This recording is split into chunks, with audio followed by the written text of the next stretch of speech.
Le 17 juin dernier, le Parlement européen a approuvé un règlement dit « Retour » qui permettra pour la première fois aux pays membres de l'Union européenne d'externaliser le traitement des demandes d'asile.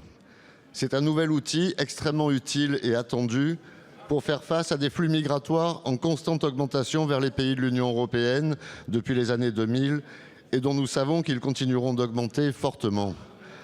En 2025, le taux de retour effectif dans leur pays d'origine des personnes expulsées de l'Union européenne était de 27%.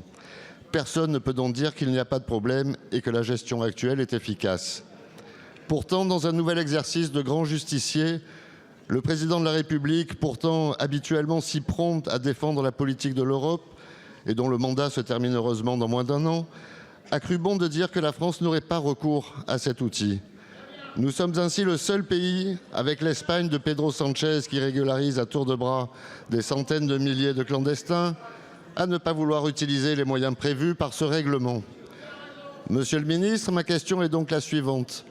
Après s'être distingué comme le plus mauvais élève de l'Europe en matière de gestion de ses finances publiques, faisant peser un risque systémique sur la zone euro, la France compte-t-elle aussi emporter le titre de champion d'Europe de l'inefficacité dans la lutte contre l'immigration clandestine ?